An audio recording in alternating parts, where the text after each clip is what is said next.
اعوذ باللہ من الشیطان الرجیم بسم اللہ الرحمن الرحیم جند ما هنالک مہزوم من الاحزاب کذبت قبلہم قوم نوح وعاد وفرعون ذو الاوتاد وثمود وقوم لوط واصحاب الایکۃ اولئک الاحزاب ان کل الا کذب الرسل فحق عقاب صدق اللہ العظیم۔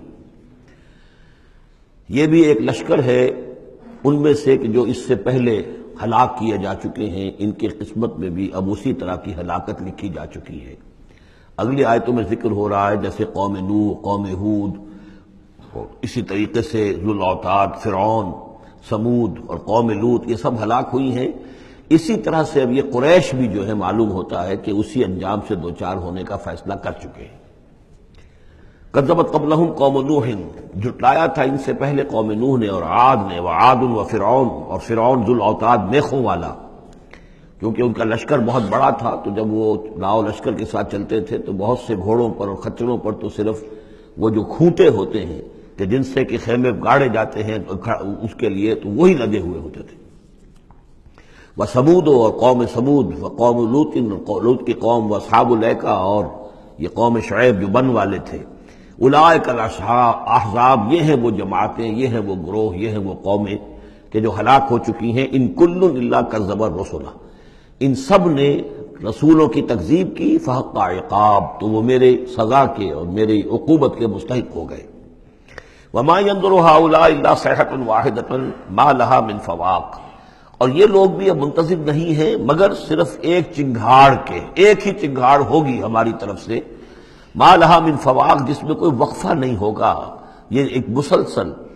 آپ دیکھیں کہ اگر کوئی زوردار آواز مسلسل چلے تو یہ انسان کی ہلاکت کا ذریعہ بن جائے گی۔ کبھی کبھی لاؤڈ سپیکر میں خرابی ہوتی ہے اور اس کی گونج پیدا ہوتی ہے، بس اوقات نماز کے دوران اس کا تجربہ ہوتا ہے تو جو کیفیت پھر ہو جاتی ہے انسان کی، حالانکہ وہ چند سیکنڈز کی بات ہے، 1-2 منٹ کی بات ہے، لیکن اگر زوردار آواز مسلسل چلے، ویسے بھی آج ہمیں معلوم ہے کہ یہ ساؤنڈ ویوز جو ہوتی ہیں یہ بھی ایک قسم کی انرجی ہے، اور ان ساؤنڈ ویوز کے ذریعے سے بھی یہ سارے کا سارا جو نظام ہے درہم برہم ہو سکتا ہے۔ یہ اگر اتنی زوردار ویوز ہو تو ان سب کو توڑ پھوڑ کر رکھ دیں گے جو آدمی یہ اس وقت عالم ہے۔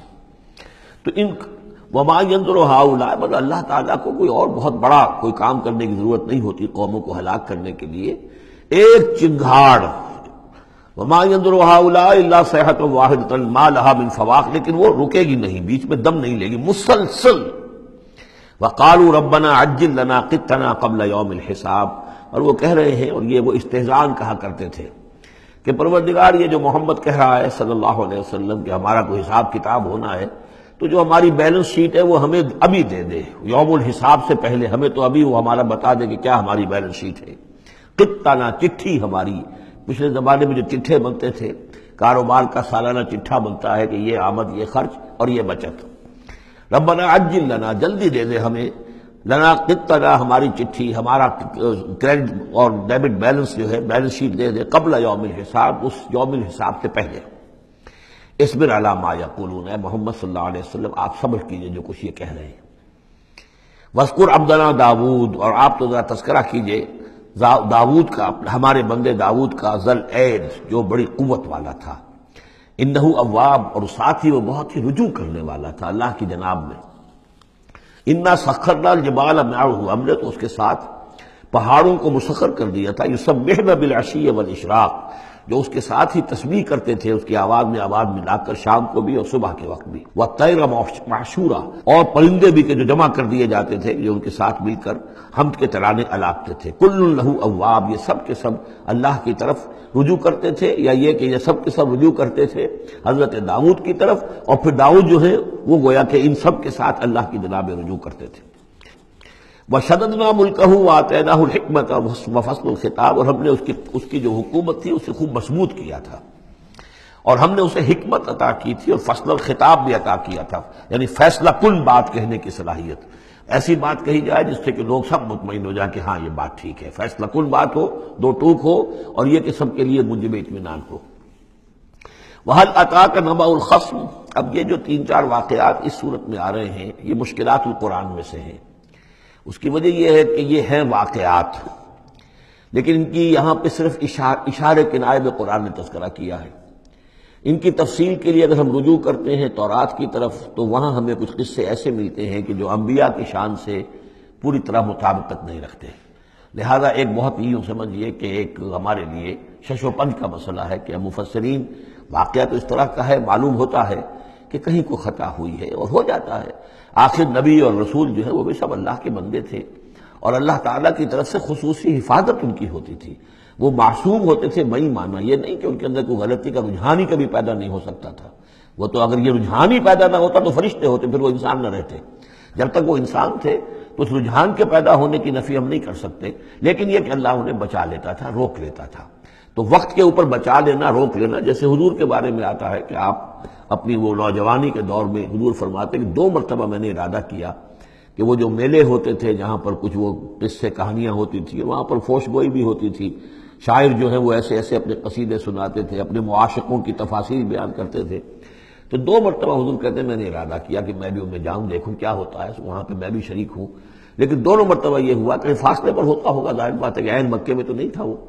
تو جیسے عکاس کا بازار جو ہے وہ ذرا فاصلے پر لگتا تھا، تو راستے ہی میں کہیں تھوڑی دیر آرام کرنے کے لیے بیٹھے ہیں اور نیند آ گئی ہے، ساری رات سوتے رہے، صبح آنکھ کھلی ہے تو اللہ تعالیٰ نے بچا لیا کہ وہاں جانے کی شکل ہی پیدا نہیں ہوئی. حالانکہ ابھی نبوت آپ کو ویسے تو نبی پیدائشی نبی ہوتے ہیں، نبوت تو حضور فرماتے ہیں کہ مجھے مل چکی تھی جبکہ ابھی آدم کی روح جو ہے وہ ان کے جسد میں پھونکی نہیں گئی تھی. والآدم بین الروح والجسد، تو عالم ارواح میں بھی نبی کی روح جو ہے وہ تو اپنی اسی امتیازی شان کے ساتھ تھی. لیکن یہ کہ نبوت کا ظہور ہوا ہے جب آپ کی عمر 40 برس کی ہوئی ہے، لیکن اس سے پہلے بھی بچپن میں بھی اور لڑکپن میں بھی اور اس کے بعد آگے جو ہے جوانی اور نوجوانی میں بھی اللہ پوری طرح حفاظت کرتا ہے. لیکن حفاظت کا مطلب یہی ہے کہ کوئی غلط بات کا ارادہ اگر پیدا ہو بھی جائے کسی وجہ سے تو اللہ تعالیٰ ایسے انتظامات کر دیتا ہے کہ اس کی تکمیل کی نوبت نہیں آتی. اب یہ جو ایک واقعہ ہوا ہے حضرت داؤد علیہ السلام کا، اس کے پیچھے جو قصہ بیان کیا گیا ہے جو تورات میں ہے وہ تو یہ ہے کہ ان کی بہت سی بیویاں تھیں. یہ جو تعدد ازدواج 4 کی پابندی تو حضور کی شریعت میں آ کر ہوئی ہے، ورنہ اس سے پہلے تو آپ کو معلوم ہے بادشاہ لوگ جو ہوتے تھے ان کے حرم ہوتے تھے بڑے بڑے. تو حضرت داؤد علیہ السلام کا بھی بڑا حرم تھا، بیویاں تھیں بہت سی. لیکن اسی اثنا میں انہیں کسی اور عورت کے بارے میں ان کے دل میں خیال پیدا ہو گیا، رغبت ہوئی، اس سے وہ شادی کرنے کی خواہش پیدا ہوئی اور وہ کسی شخص کے نکاح میں تھی.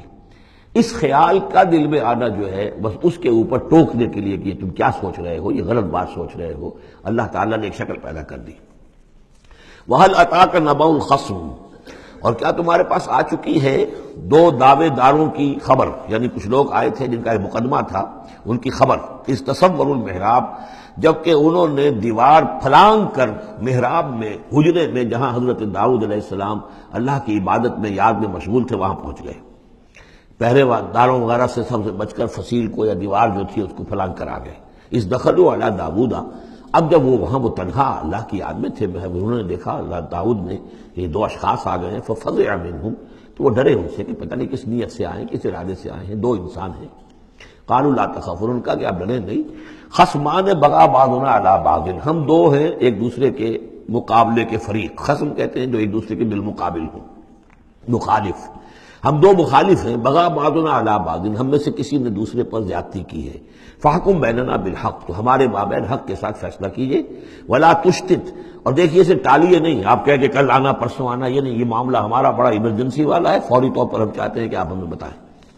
وہدنا الی سواء الصراط، اور سواء الصراط، اور ہمیں پھر ہدایت دیجیے سیدھے راستے کی طرف کہ کیا کون سی شکل بہتر ہے، کون سا راستہ صحیح ہے. ان ھذا اخی، اب یہ جو مدعی تھا وہ کہہ رہا ہے یہ میرا بھائی ہے.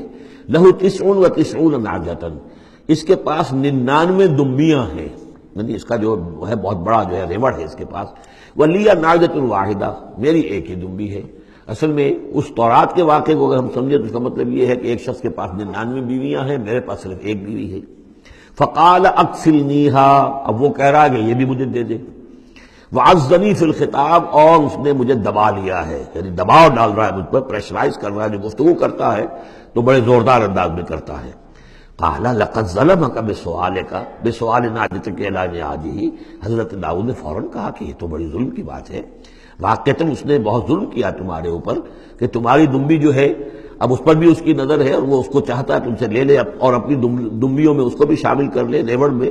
وَإِنَّ كَثِيرًا مِنَ الْخُلَطَاءِ لَيَبْغِي بَعْضُهُمْ عَلَى بَعْضٍ، اور یقیناً جن لوگوں کا معاملہ مشترک ہوتا ہے، قریبی رشتہ دار ہوتے ہیں، قرابت دار ہوتے ہیں، جس کو پنجابی میں شریکہ کہتے ہیں، یہ شریکے والوں میں ہوتا ہی ہے کہ ایک دوسرے پر کوئی زیادتی کر بیٹھتے ہیں۔ وَإِنَّ الْخُلَطَاءَ كَثِيرٌ مِّنَ الْخُلَطَاءِ لَيَبْغِي بَعْضُهُمْ عَلَىٰ بَعْضٍ، کوئی ایک دوسرے پر زیادتی کر بیٹھتے ہیں، إِلَّا الَّذِينَ آمَنُوا وَعَمِلُوا الصَّالِحَاتِ، سوائے ان کے کہ جو صاحب ایمان ہوں اور نیک عمل والے ہوں، وَقَلِيلٌ مَّا هُمْ، اور ایسے لوگ بہرحال کم ہوتے ہیں، زیادہ تعداد میں نہیں ہوتے۔ وَظَنَّ داؤد أَنَّمَا فَتَنَّاهُ، اس پر اچانک خیال آیا داؤد کو کہ یہ تو اصل میں سارا معاملہ جو ہے اللہ تعالیٰ نے مجھے آزمایا ہے، اللہ تعالیٰ نے در حقیقت مجھے متنبع کرنے کے لیے یہ ساری صورتحال جو پیدا فرمائی ہے۔ انہیں اپنے اس خیال کے اوپر پھر جو تنبع ہوا، فاستغفر ربہ، تو انہوں نے استغفار کیا اپنے رب سے، وخر راکعا واناب، اور وہ گر پڑے سجدے کے اندر، رکوع کہہ دیجئے، سجدہ کہہ دیجئے، راکعا گر پڑا جھک کر، اور رجوع ہوا، اس نے اللہ تعالیٰ کی طرف اپنے آپ کو پوری طریقے سے متوجہ کر لیا۔ یہ آیت سجدہ ہے۔ یہ جو بھی اسرائیلی روایت اس سلسلے میں آئی ہے، اس کے ضمن میں حضرت عبداللہ ابن عباس رضی اللہ تعالیٰ عنہ کا ایک اثر بھی موجود ہے اسی نوعیت کا، یعنی ان کا قول بھی موجود ہے۔ اب یہ نہیں کہا جا سکتا کہ وہ مرفوع انہوں نے سنا ہو حضور سے، یا یہ کہ وہ صرف جو ہے روایت انہوں نے یہود سے سنی ہو اور اسی کو بیان کر دیا ہو، اللہ عالم۔ لیکن میں یہ سمجھتا ہوں کہ یہ چیز جیسے کہ ہم پڑھ چکے ہیں اس سے پہلے سورہ احزاب میں، حضور سے کہا گیا کہ اب آپ مزید شادی نہیں کریں گے، وَلَوْ أَعْجَبَكَ حُسْنُهُنَّ، وہاں پر بھی کوئی پردہ تو نہیں ڈالا گیا۔ ہو سکتا ہے کہ کوئی خاتون جو ہے آپ کی طبیعت میں آمادگی پیدا ہو جائے کہ آپ اس سے نکاح کریں، لیکن اب آپ خواہ وہ آپ کو پسند بھی آ جائیں، لیکن آپ اب نکاح نہیں کریں گے۔ تو یہ جو انسانی تقاضے ہیں، ظاہر بات ہے کہ انبیاء کا معاملہ جو ہے، جیسے کہ میں نے عرض کیا، بشریت تو ان کے ساتھ ہوتی ہے اور بشری تقاضے بھی ہوتے ہیں، لیکن نبی معصوم ہوتا ہے اس معنی میں کہ ان کا اس طرح کا کوئی اگر خیال ہو بھی جائے تو اس کی تکمیل اللہ نہیں ہونے دیتا، حفاظت کر لیتا ہے، اسی کا نام ہے عصمت انبیاء۔ فغفرنا لہ ذلک، تو ہم نے وہ جو بھی معاملہ تھا ہم نے معاف کر دیا اسے، وَإِنَّ لَهُ عِندَنَا لَزُلْفَىٰ، اور وَحُسْنَ مآب، اور یقیناً ہمارے پاس داؤد کا لیے بہت اونچا مرتبہ ہے اور بہت اچھا ٹھکانہ ہے، جہاں وہ جب لوٹ کر آئے گا تو بہت اعلیٰ مقام ہم عطا کریں گے۔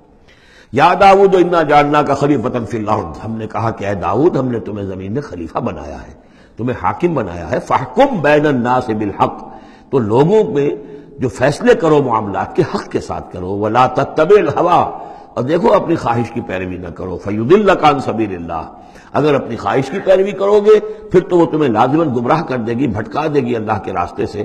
ان الذین یضلون عن سبیل اللہ لہم عذاب شدید، یقیناً وہ لوگ جو بہک جاتے ہیں یا بھٹک جاتے ہیں اللہ کے راستے سے، ان کے لیے تو بڑا سخت عذاب ہے۔ بما نسوا یوم الحساب، یہ بھٹکنا ہوتا اسی لیے ہے کہ انہیں آخرت یاد نہیں رہتی، بسبب اس کے کہ وہ بھول جاتے ہیں حساب کے دن کو۔ وہ یوم آخر اگر یاد رہے، آخرت کی زندگی کا یقین رہے، تو پھر انسان جو ہے سیدھا رہتا ہے۔ صدق اللہ العظیم۔